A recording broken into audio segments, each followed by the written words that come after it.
Hi, and welcome to the OrgDev podcast. So many leaders work under the illusion they can control what goes on, but in reality, organizations are messy and unpredictable.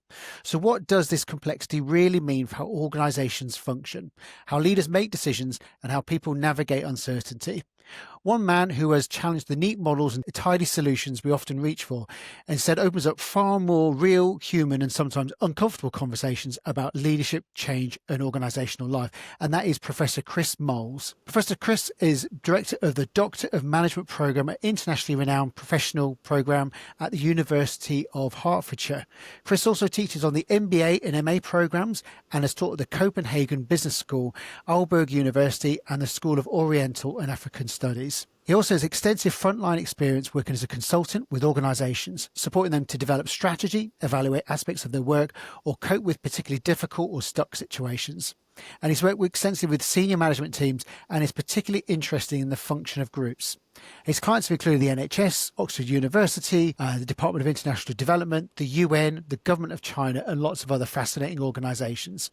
And on top of that extensive work, he's also published 4 books: The Complexity, A Key Idea for Business and Society, Managing Uncertainty, Rethinking Management, and Strategic Management and Organisational Dynamics. And all of those books will be in the show notes to accompany this interview as well. And he also has a brilliant Substack called On Complexity. So thank you so much for making time for us, Professor Chris. We're really glad you could join us today.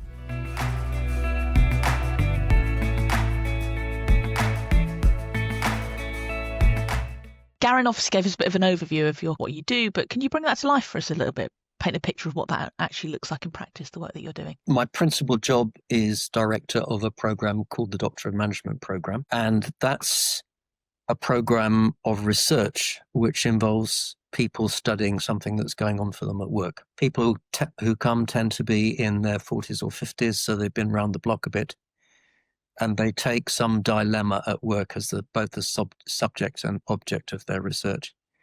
The program has been going for more than 25 years. We've had 81 doctoral graduates from this program, and it was the first in the UK to draw on the complexity sciences, process sociology, pragmatic philosophy, and group analytic theory to inform the research that we do, and also to inform the way we meet. So we meet as a psychodynamic community, which means every 3 months for 4 days we meet together and we study ourselves as a temporary organisation. One way that we do that is to meet 3 times every weekend for an hour and a half without an agenda and without anybody in charge, just reflecting together what it's like to be in this temporary organisation carrying out research work. So we find ourselves talking about all kinds of things that are often not permissible in an organisational context. So people coming, people leaving, people struggling with their work, people feeling envious of each other, people getting into conflicts together, people experiencing joy at what they're doing in their research. We also divide the research community of 20 or so researchers into 4 smaller groups where people write their thesis but share it with their 3 other colleagues and their supervisor, or 4 other colleagues and their supervisor. So the thesis itself emerges in the relationships on the research program, on the relationships with the students at work, with their work colleagues. And it's a continuous iteration of paying attention to what's going on at work, writing about it, thinking about it, reading organizational literature and philosophy and sociology, coming back to the residential every 3 months, sharing it with their research colleagues, sharing their writing, getting feedback from their colleagues and their supervisor, giving feedback to their colleagues and their supervisor about how it's going for them. So if you like, it's a practice of complexity. We walk the talk. We're interested in organizational complexity and we research in a complex way. Give you a flavour? It does very much so, yeah. And that's quite a different experience to other programs, isn't it? Yeah, I think it's group-based. So everything we do is in a group, and everything we do in life, you could say, is in a group. So even when you're alone, you're in a group because you're thinking to yourself using social language. So we focus very much on the group-based nature of social life, and we think what it means for us and for the group. Fabulous. And then you mentioned complexity science. So we love a definition on OrgDev podcast because lots of people talk about complexity. They probably mean very different things. So what's your framing of complexity science when you use that term? Okay, so the complexity sciences, there's no just one single complexity science, but the complexity sciences are a minority discipline within the natural sciences, which essentially are computer-based models. So you could say that complexity science has arisen coterminous with the emergence of computers in society. And the model that we take most interest in is evolutionary complex adaptive systems models, which are agent-based models which model something going on in nature. So termite mounds, the human brain, ant colonies. So you populate a computer program with lots of interacting agents. And even though the instructions you give them are deterministic, nonetheless, because they interact and they interact in a non-linear way, patterns emerge which could not have been foreseen by the programmer. So if you like, these complex adaptive systems models are a very good analogy for thinking about how society works or how organizations work, where the pattern of organization or society arises simply and only because of what everybody's doing together in their everyday activity. Fabulous. There are other computer-based models which are modeled more on the aggregate than on individual agents interacting, but this is the one that we choose to build analogies around. And what are some of the big shifts for people that come onto the program from kind of their starting point to where they end up at the end of their program with you? Are there themes that are kind of common across people joining the program and leaving the program? One of the clearest things, I think, is that people start to think about the vocabulary that they use on a daily basis, often unreflectively. So management is a kind of discourse that permeates everyday life. We can't escape it. So we talk about anger management, time management. Everything in society is deemed to be a problem of leadership, apparently. So whatever social problem we have, it's because we don't have enough or qualified leaders. However, there's been 35 years of leadership education, and look at the leaders that we get. So you have to say there's something wrong, really. So that we can manage anything and everything has permeated everyday understanding. And people who work in organizations often talk about management in an unreflective way. So, for example, let me give you an example. How many training courses have you been on, or anybody listening to this podcast been on, where you're shown a 2x2 diagram and asked to rate where your organization is, and you often rate it in the bottom left-hand quartile. And then you're asked to improve it in some way, which means moving it into the top right-hand quartile. So how is it that we come to be trained in management or go on away days in our organizations, and we think that we can move an organization from one square into another square, and that brings about change? Okay, it might be a helpful heuristic for understanding movement or transformation in some kind of ways, but how do we reduce complex human interaction in such a simplistic way and think that that is convincing? Because there's something that you say is that managers are in charge, but they're not in control. And that's quite a confronting thing for a lot of managers, isn't it? Like you also said, that managerialistic speak that we have, and even to the point of things like complexities can be managed as well. Is that something that you sort of find is really important for managers to think about, actually, and have a more sort of balanced perspective on it? Well, management is a discipline which is about controlling things. So from the Latin manus, to put under your hand. So quite rightly, if management is going to be a discipline, it has to promise something. So if you're educated in management, you should be more competent and skillful in getting the outcome that you want. And organizations do have a duty to fulfill on their mission to achieve what they're supposed to achieve. And the idea then is that you have a skilled cadre of people who can in a more sophisticated way, achieve outcomes that the organization wants. So it's not a bad premise, really. However, I think management over-promises. So one of the difficulties is that human beings are unpredictable and difficult and flawed. And a lot of management models are based in highly abstract thinking, which, like economics, assumes that human beings are rational and behave in predictable ways. And even if they were more rational and with a tendency to behave in more predictable ways, there are always things coming at you from left field. Social shocks, political shocks, changes in senior management, changes in the board of directors, which you can't foresee and which will intersect with your plans and blow them off course. So what you can predict as a manager is that when you're managing towards some kind of organizational change, you're quite likely to get some of the change that you want, some of the change that you don't want, and things that are completely unexpected. Simply and only going back to the analogy that I made with the agent-based models, because of the interweaving of everybody's intentions. I think one of the things that I really, because obviously we do a lot of preparation for these conversations, but there's a real, although it does encourage you to sort of take a step back, there is a deep pragmatism in terms of what you're trying to encourage people to do, can't you? But actually understanding that these things do a certain thing. So as part of managerialism, you sort of say that, for example, metrics can be a form of tyranny, which I thought was a great quote. Could you just expand on that a little bit more? Because people often see metrics, they're surely a good thing, aren't they? Maybe. So let's go back to the idea of being able to control things in organizations. The idea of metrics really is for senior managers to be able to see at a distance and compare with one thing with another. So it's the purity of numbers, if you like.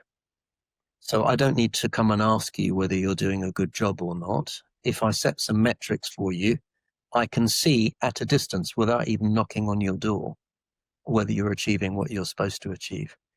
The problem is that people then, when metrics are enforced in a very authoritarian way, people develop gaming strategies to deliver on the metrics at the expense of the work. So the famous example is, I think it was the Labour government that first introduced 4-hour waiting times for accident and emergency departments in hospitals. So you have to be seen within 4 hours.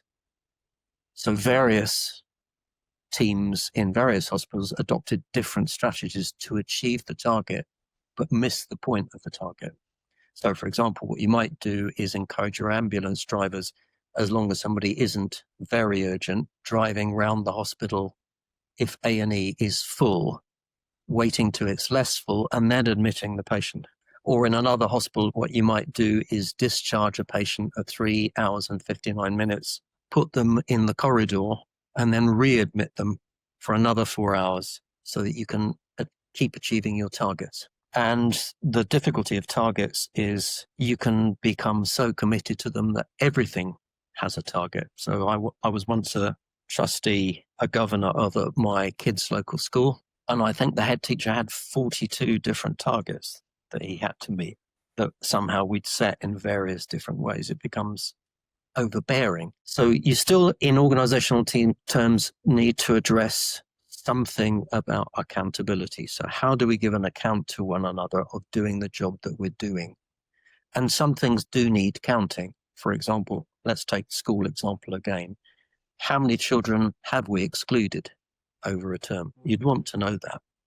But that's the start of the conversation and not the end of the conversation. So let's dig into all of these figures. What do they mean? Who are we talking about? What are the circumstances around these metrics? So I'm not against metrics in toto. What I am saying is when they're imposed across the board, when there's no conversation about them, when it's assumed that the metric is something true and real, rather than something sometimes made up or gamed, then it doesn't really give you a true account. I mean, in a way, philosophically, I suppose it's quite moving that we don't have to get into an argument about things anymore. The numbers will speak for themselves. But of course, numbers don't speak for themselves. They have to be interpreted, and they're put together by somebody, and there are all kinds of assumptions in them. So unless we can have a full and complex conversation about numbers, about why we're setting them, about what they mean, about whether everybody's doing their best, sometimes you can get a bad result despite your best efforts. So it's nothing to do with not fulfilling the numbers. It's some other process going on in the organisation that needs addressing if we're going to realise what we want to realise. And I guess there's a real need for organisations to make enough time to step back and actually to understand what is really, or explore what is really going on, isn't it? What kind of things does a modern manager need to be able to create the space to do that? Because there's a lot of invitations not to do that, aren't there? Yeah, I mean, I can't see getting away from some kind of quantification, but organisations are so overwhelmed, if you like. They're often understaffed and under-resourced, particularly if you're working in the public sector. So we're constantly being asked to work smarter, but that often means being asked to do more with less. So organisations are dominated by kind of economic logic, which makes it almost impossible to do the job. And the kind of recommendations I make are often understood to be completely impractical. Like, we need to spend more time talking about what we think is going on, what these figures mean, what we think we're doing. And a lot of people in organizations, we don't have time to do that. We're too busy delivering. And I would say, if you're employed as a manager, surely one of the things you should be employed to do is to think and make sense with other people. There are so many people rushing around delivering things and not enough people sitting down together and thinking and talking about what they're doing. I was going to say, with that as a context, going back to your 2x2 grid, it's no surprise that people want simplicity and they want to be convinced that we can go from there to there. And it's a nice, straightforward 3-step process, and there's a nice, neat solution. That's what you pay for your MBA for, isn't it? To be told that you can control things. And now you've got this very expensive MBA. You're in a very good position to do that. It's quite confronting, isn't it, when you realise the reality of things? It is more complex, and there's not neat solutions. Well, I think that says something about the political situation that we're in at the moment. Do we think of ourselves as the developed North? Sometimes I look across what's happening in Europe and North America at the moment. It seems to me that we're less developed than we were. But in highly complex times, in highly turbulent times, we often find ourselves voting for or being sympathetic towards the people who offer the simplest solutions. Yeah. So what is it? The orange one said to the UN the other day, I've been right about everything. So we tend to expect, and perhaps because of our own anxious state, become dependent on people who offer us simplistic answers to complex solutions. Yes, I think we need to grow up. We need to grow up in organizations, and we need to grow up in society as well. Although people are struggling, it's not surprising that they become anxious when they're struggling. The whole anxiety thing is really interesting, isn't it? How that's affecting our organizations and the world of work. Yeah, and there's something you said there, because you talk about the importance of being skillful at being uncertain, because when you take away, say, for example, you have another look at the numbers and what is actually really going on, and you talk about the fact that a leader has to endure strong emotions, their own and others as well. So that's something that comes with sort of introducing more of those types of conversations, doesn't it? Like really leaning into reality. Yes. If you have a position of authority, you're likely to evoke in people strong feelings. So just as we just been saying, when people become anxious, they want the authority figure to sort it. And it may be that if you have a position of authority, you can't sort it. So sometimes it's okay to say, I don't know either, but we'll be okay. We'll manage this together. We'll take the next step together. Obviously, if you went into work every day and said you didn't know what you were doing, people would soon lose. But I think it's also important to resist the temptation to say that you do know what you're doing in every circumstance and that it will be fine and that we'll find a way out, because sometimes people have to be made redundant or cuts need to be made, and there's no sugarcoating it. We just have to have the conversation about how sad that is and how disappointed we are, but nonetheless it still needs to be done. Perpetuates that myth as well, doesn't it? If everybody's very certain and I've got the answer even though they haven't, they're kind of perpetuating myth through others, and nobody feels it's safe to say, actually, I don't know, let's work on this together, and kind of lean into the fact that things are more complex. Yes, I think the leadership discourse is completely overblown. As I was saying earlier, I think sometimes when you listen to politicians or senior people in organizations, they talk as if all problems in organizations and society are to do with leadership. But leadership, I understand as a group activity, is an improvisational activity in a group, and it's not always the leader who's leading. So leadership can emerge from all over the organization in all kinds of different ways.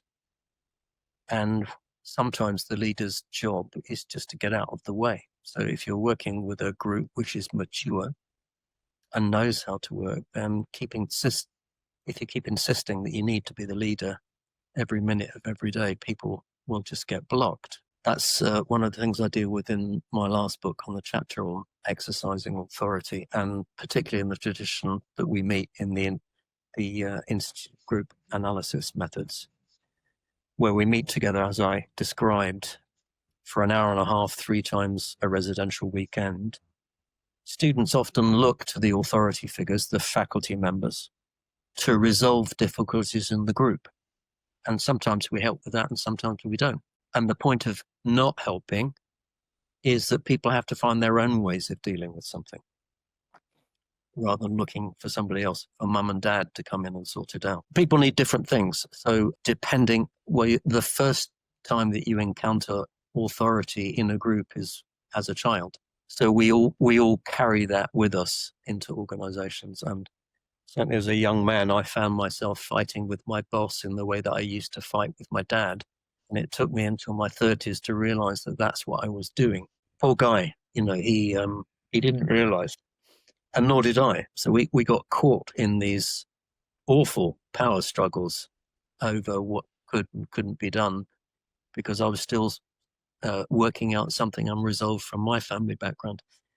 And sometimes as an authority figure, you can find yourself, you think, behaving in a perfectly reasonable way with your team. And there's somebody in the team who keeps picking fights with you and you've no idea what it's about.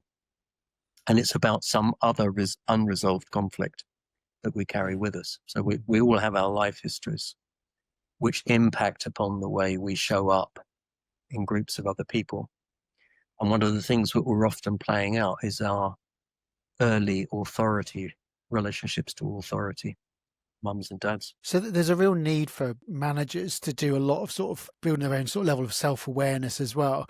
I think one of the things you talk about quite a lot is the importance of what happens in the micro, sort of the gesture and the response and what happens and where these things come from. So there is a real need for people to have, a deep understanding of how they are and how they respond in the moment, because that's what shapes the patterns, isn't it?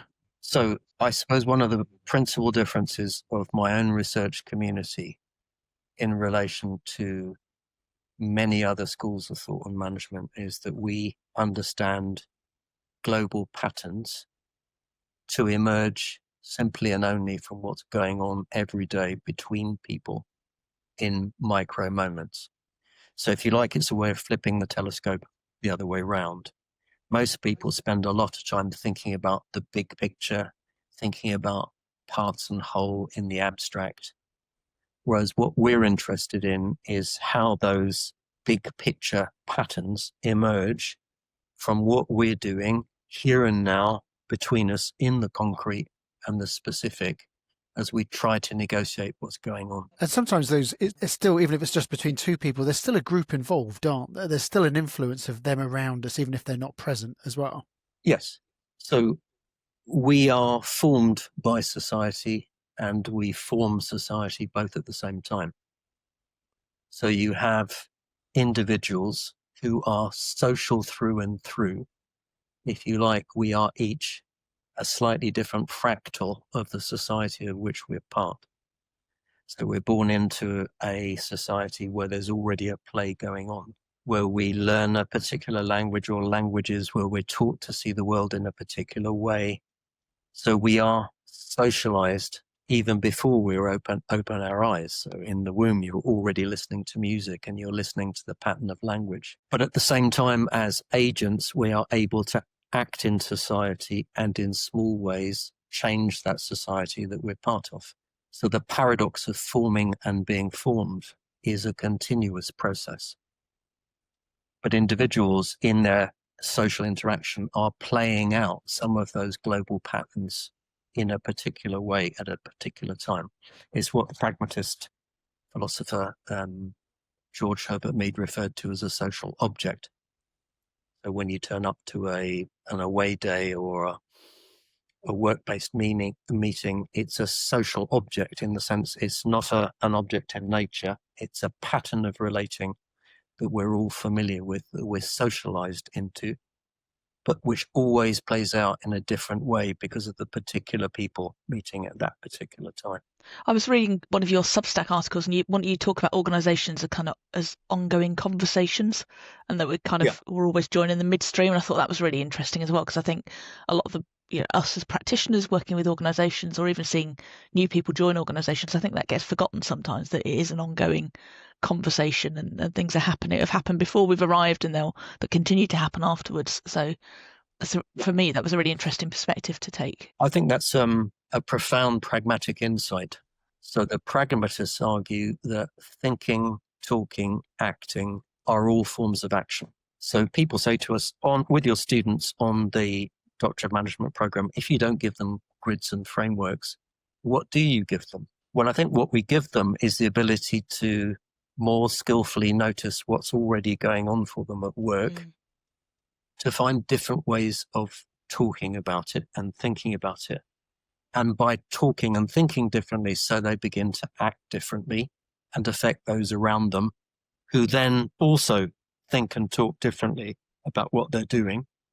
And the change comes because of that iterative cycle of thinking, talking, and acting differently, which, if you're living in a non-linear world, which I believe we are, small changes can escalate, sometimes in a short period of time, into large-scale changes in the patterning of behavior. And this is very different from many organizational change processes, which believe that a large intervention is needed to bring about, I don't know what people think they're doing when they're doing large-scale changes. They talk about changing the culture. And often there's a huge program that involves everybody to achieve pre-reflective targets over a specific period of time. And you often find that these large-scale change processes make no difference at all for a variety of different reasons. So it's a lot of literature on this about how unsuccessful organizational-wide change processes are. What we're doing, I suppose, is working with a very different non-linear theory of change, is that thinking, talking, and acting differently and changing the way we talk about what we're doing can, in a small way, make changes which can escalate into big changes over time. And if you think about organizations, as an individual, we all have our own habits as an individual, habits as a group as well. And those are the opportunities for change almost, aren't they? But first you need to be sort of critically reflexive that those things are there. Yeah. And one of the habits that we get into in organizations, as we've already mentioned, are thinking that reflecting and talking together is a luxury we can't afford. Or perhaps we might be a bit conflict avoidant. And we say, well, we can't have that kind of a conversation, otherwise we'll open a can of worms. If I had a penny for every time I'd heard the can of worms argument for not thinking and talking about what we're doing, I'd be a very rich person. So inevitably we get into habits, and even if we are more critical and more reflexive over time, we still get into bad habits. And reflexivity doesn't solve every problem. Sometimes it can create circumstances where we become overwhelmed by the problems that we have. Because you've been a consultant in the field, and often clients want you to give them certainty. They want you to give you concrete outcomes, and you can't give any guarantees because you're never quite sure how things will respond. You'll just know that things will be different in the way they were. How do you get sort of informed consent from clients going, yeah, come in, do the thing, and let's see where we go with it? Yeah, when I was a consultant still, and I just embarked on my studies on the Doctor of Management program myself, I had a friend who took me out to lunch and said, I really want to be doing the work that you're doing, as though it was a different kind of work from the work that she was doing. And my response was to say, well, I'm still doing the same work as you are. I'm just beginning to think and talk about it differently. And over time, what I found when I was still a consultant is the kind of work I did got me a reputation so that people would seek me out who wanted to work in the way that I wanted to work. So with this way of working, the no guarantees way of working, let's try something and see where it gets us to. I don't think you can do that in a cold call with somebody you haven't worked with before, unless there's a general understanding that that's what they might be open to. It's a bit like people trying to come on the Doctor of Management program who tell me that, you know, they're open for being critically reflexive and they really like to sit in a group and explore what's going on. And the moment they get there, they have what one student described as an oh shit moment. Oh, I didn't know that it meant being critically reflexive about my practice in the way that we're doing it here. And I think that's probably the same with relationships with clients. They might say that they're happy for you to explore and to take it a step at a time to see where we get to. But actually, when it starts to happen, they may not be so happy. So it's something to be navigated with a good deal of care and caution, I think, and a lot of conversation. Unless people have come across you in your work before, or if you work with people before and they're comfortable with that way of working. I must say, I did a consultancy a while back with a Catholic NGO who had their own contemplative tradition of reflection and discussion. So when I suggested doing strategy with them in that way, they were entirely open to it because they knew what I was talking about. So from a religious perspective, they already knew what I was describing.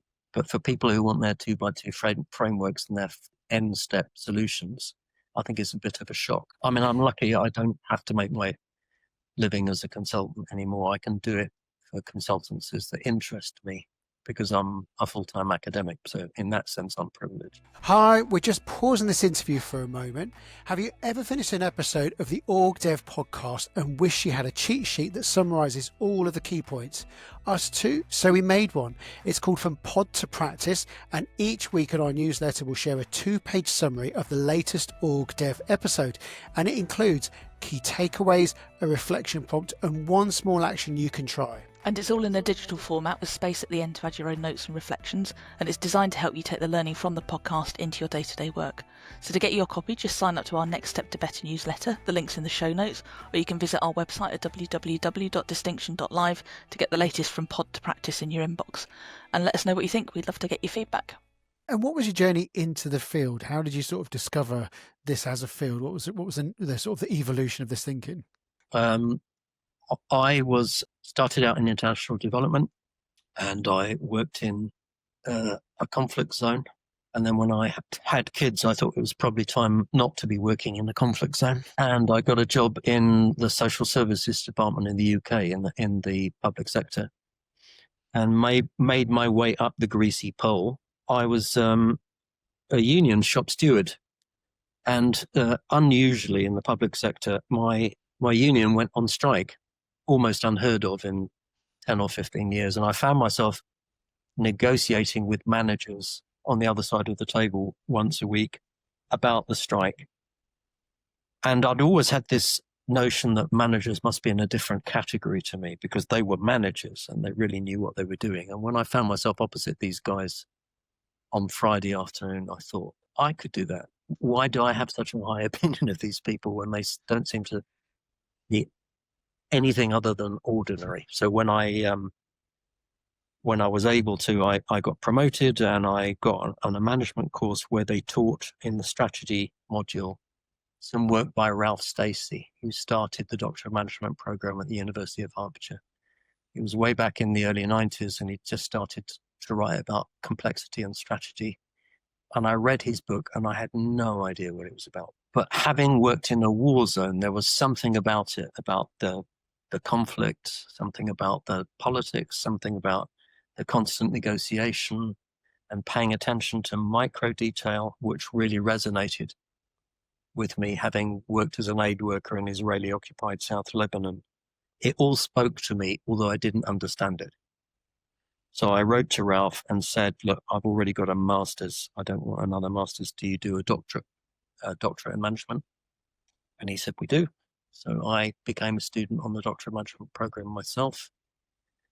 And as I completed, Ralph was retiring and was looking for a replacement, and serendipity I'm doing the job that he did. And I've been doing it since 2011. University of Hertfordshire, that whole area is sort of quite renowned for a lot of original thinking that came out of there. What was it like to work in that department at that particular time? Well, there are a lot of changes, and the doctoral management program has always been under a lot of pressure because we are eccentric and difficult and unusual, and we don't fit the mold of academic programs. And in fact, the program is going to close now, so we'll be winding down over the next 2 or 3 years. But this highly intensive, labor-intensive, face-to-face way of working more than 16 days a year we spend with our students is very unusual in the academic context, where most PhD programs you see your supervisor once a month for a couple of hours. So we're offering a very different model. And I would say we've had enormous support from colleagues in the University of Hertfordshire, but it's become impossible to go on because of the cost of doing what we do. We don't make enough money, basically. Which is such a shame, because when you are sort of potentially people's perspectives on the world are being transformed, it takes time, doesn't it? It needs immersive experiences to support that to happen. Yeah. Well, we're in a different world. It struck me that, the pandemic made this kind of meeting common, where prior to the pandemic, it would be something you would do to speak to somebody abroad, or if you could, push came to shove, you couldn't meet face to face, but you could meet face to face, you'd do that as priority. Now we do this as a priority. So it's not really surprising that's affected all areas of working life, including the work that universities do. So my university, at the same time as closing my program, is opening up an online doctoral program where people access asynchronous materials, they watch videos, they have supervision online. They may not even come to this country at all, except for the final exam, and maybe not even that. So technology has opened up all kinds of possibilities, but also there are losses along the way. So the kind of intensive program that we offer, resonating bodies in a room face to face, it's carbon intensive as well. So 2/3 of my students come from overseas, mostly from Europe, sometimes from much further afield. Is it a sustainable model of education that I'm offering here by insisting that people fly to the UK once every 3 months? So our priorities change. Technology enables us to work and relate differently, but also things get lost. I guess it all comes back to that conversation we had earlier about metrics and what you're measuring success and outcomes on. Yeah, that's right. So, well, I think my university feels on the one hand that we're unique and different and world leading. And on the other hand, we're in new times. The university has different priorities and different metrics to keep. And, there's been a huge marketization of higher education as well. So universities aren't just universities, they're businesses as well. What do you enjoy most about the work that you do, or the work that you've done? What really kind of sparks joy? Marie Kondo's changed her mind about sparking joy, apparently. But she now thinks it's okay to be cluttered. But I Yes. take your point about what's joy. I think the kind of the quite moving, it's a word I use judiciously, transformation of many students who come on the Doctor of Management program who turn up for all kinds of different reasons. Some know what they're coming to, many don't. And over the 3 or 4 years that we have them with us, they become much wiser about themselves, which is not to say that they become super cool. One of the stories I tell, and I hope I'm not repeating myself, but the Grandmaster Suzuki was once asked what a lifetime of meditation had done for him. And he didn't say, well, I've now become enlightened or I'm now super wise. He said, I've become a connoisseur of my own neuroses. And I think that's what happens to people when they come on the demand program. They become much more skillful in noticing their own shortcomings and their own neuroses. And that possibility of becoming slightly wiser about yourself gives you more potential for acting. And some people come on the program and go through periods of lack of clarity and confusion, and they get lost. but they find a way through, they write a very good thesis. And it's a real joy then to see them much more comfortable with themselves and with their practice, dressing up in their garish robes and funny hat to go and get their doctorate on the stage at St Albans Cathedral. That's a really moving experience. What's particularly interesting you in the field at the moment? I did a one-day event with a colleague in Australia this year on AI. And mostly I tend to avoid things that are overhyped, and I think AI is probably overhyped. But nonetheless, in order not to make a complete fool of myself, I did some reading on AI before I went. And I think that this is another potential, it's obviously a benefit in all kinds of ways, but one of the downsides of AI is going to be exactly the same kind of instrumentalizing and abstracting processes, which make us less human in the workplace. So I'm become a little bit more preoccupied with what algorithms are doing to oversimplify our relationships with each other, the ethical choices that we make. And we had a fantastic speaker at the conference this year, Carolyn Pedwell, who's written a very good book on habits, but has now started a research project on AI and what it does for intuition, for example, the way it begins to guide our intuition about things. So I'm very concerned about existing socio-political processes like polarization, like financialization, like instrumentalization. Individualization, I think, is a huge problem, that we think of ourselves as cut off from one another. And I think if you tip technology into that, like AI, things could only get worse in some ways. And I'm not arguing that AI doesn't come with enormous benefits. It does. It will help us enormously as well. But I think we have to be really careful about it. We have to apply that critical reflexivity about what's actually happening, doesn't it? I guess something like AI can slowly shape things, doesn't it? Day by day, task by task, till it becomes what it becomes, rather than sort of us taking a step back and going, well, what's the grand strategy around this? Yeah. And I think it also takes some of the important work out of learning. So on the one hand, it's a useful shortcut, and I've used it myself. So for example, I was doing a presentation at the last residential we had on Charles Taylor's book, Sources of the Self, which is about 600 pages long, and I wanted to summarize it for the students.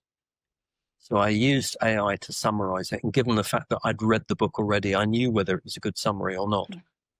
And in quoting the summary, I attributed it to Claude. I used Claude as AI to summarize it. So I referenced it in the way that I would reference any other book. But I do know from colleagues in the university that students are turning to AI to do the work for them and to take away any amount of effort or curiosity on their part.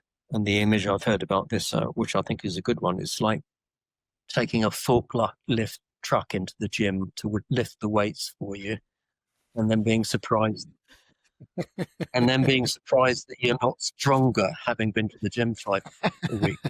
Love it. I think that's the singular best metaphor I've heard yet for AI. That's brilliant. Yeah. And I think there is something about the educational process where you have to do the work yourself, and you have to struggle with it, and you have to be confused and surprised and curious and follow up on the footnotes. And AI can't do that for you.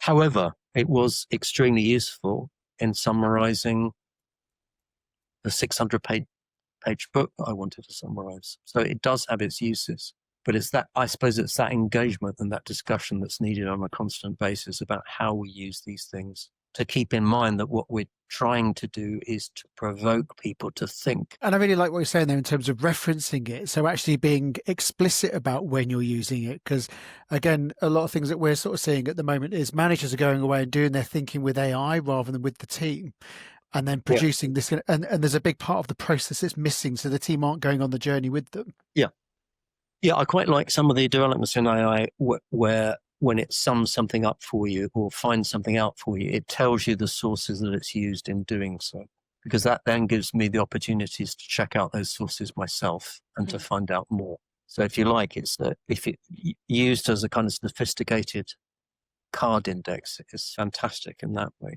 And, I would only trust it to summarize a book I had read rather than summarizing a book I hadn't read.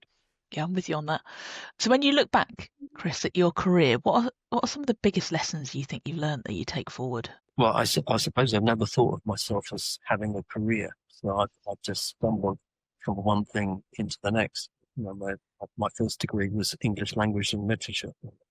And here I am as a professor in a business school. If you'd asked me even at the age of 40, if I thought I'd end up in a business school, I would have laughed. So I suppose one lesson from that might be to keep your eyes open and to pursue what interests you and to see what comes from that kind of engagement with the emergence and complexity that you never know what's around the corner if you pursue your interests. Brilliant. And just looking behind you, there's an enormous bookshelf, which we would actually love to do its own podcast on, with you giving us a journey of your bookshelf. How do you invest in your own learning and development? How do you sort of stay sharp? Yeah, I mean, there's been stuff on social media, hasn't there, about curated bookshelves, people staging themselves on podcasts like this with a massive bookcase. I can promise you that I've read most of them. How do I stay sharp? Well, the students keep me sharp. So luckily having students who are always writing about something interesting at work and finding new ways to do so, or always bringing new authors into the canon of the discipline that we pursue. It's a perspective of perspectives we refer to as complex responsive processes of relating. But actually it's always developing because of the work that students do. And often people invite me to work with them. So, for example, this gig that I did in Australia with my colleague Sophie Wong on AI was very interesting. It was not something I would have thought of doing had it not arisen. So people invite me to think with them in different ways, and that keeps me thinking, keeps me reading. And I mean, you've got a lot of books behind you. Are there any particular books that you recommend to people that have stood out that you encourage people to pick up and read? Yeah. Over the last few years, I've come across a German sociologist called Hartmut Rosa, who has written a series of very big books and then has summed them up in a very small book, bless him. So his thesis is about the way the world has speeded up and made it much more difficult to stay in contact with each other and ourselves. And his critics, in responding to his first book on social acceleration, said, well, okay, so what should we do about it? And then he wrote a book called Resonance, thinking about what resonance is and how we might achieve more resonance with each other and with nature. And he summed these two huge volumes up in a very small paperback called The Uncontrollability of the World. So if you wanted to access to his ideas without having to read the big volumes, then you'd read that. I would also recommend Carolyn Pedwell's book on habit. It's called Revolutionary Routines. And you can find her speech to our conference on the Complexity and Management website if you're interested. I thoroughly recommend it. It's a really good talk and draws a lot on the pragmatist philosophical tradition, which is part of our thinking too. She too is arguing that change emerges in the everyday between people, which is, when I read the book, I could see the consistency with what we were saying. Those are really rich references, so thank you so much for that as well. And then the last question we love to ask on this is, what advice would you give someone considering a career in the field right now? If they're just at the foothills, maybe they are someone who's working in an organisation, is frustrated about how things are, or surely there must be another way than to do culture change in this particular way. Like, what advice would you give someone just starting out now? Starting out as an OD practitioner or starting out as a manager, or both? Do you know what? Can we be greedy? We'd love both, if that's okay, as we've got your wisdom. I mean, I suppose the first thing is to find allies in the organisation or with other OD practitioners who think similarly to you. Not too similarly, but I think it can feel quite isolating if you think you're the only one who thinks that what's going on is inadequate and is not going to help. So any kind of change within an organisation or keeping yourself robust and resilient as an OD practitioner would mean seeking out people who are interested in thinking about what you're interested in thinking about. And in an organization, I would say, try and find allies who are disappointed with what's on offer. And even if it's just a way of letting off steam together, you can at least find solidarity in that. But I think isolation in organizations is a very real problem. And it's also a way of command and control, isn't it? If you can isolate people, if you can stop people from talking together or thinking together, then it becomes much easier to push through authoritarian management regimes or regimes which oppress people in the workplace. Chris, we just want to say a huge thank you. I don't know about you, Danny, but I've really enjoyed the conversation. It's been thoroughly thought-provoking, and it's also made me think about my own practice as well. I think I caught myself the other day going about leaders creating the conditions, and it's like, no, but that's only half of the equation. And so I think it's just a really brilliant opportunity for people to take a step back as well. Danny, what stood out for you from the conversation? Well, lots and lots of things. I think, I was scribbling down notes, and I think, a reminder that we can't control everything, that humans are different and difficult and flawed and unpredictable and not rational. So to kind of let go of that illusion. I think not all problems are leadership problems. I think that's really one to hold on to. And I really enjoyed the way you talked about the thinking, talking and acting differently, and that kind of small changes can actually escalate into much bigger changes. So, we can make changes, start small, think, act, talk, act differently. And that can have significant impact. Yeah. And I think for me, I love counting is the easy bit. I think that we forget that bit. It's really important to make space to interpret the data and the power of micro moments as well. And I didn't get a chance to ask the question, but you said at one point, there is no such thing as a system. So we'd love you to have you back again to open that discussion at some point, because I want to say a huge thing. It's been brilliant. If people want to follow your excellent work, your books, your Substack, your talks, your social media things, what's the best way for people to reach out to you or to follow your work?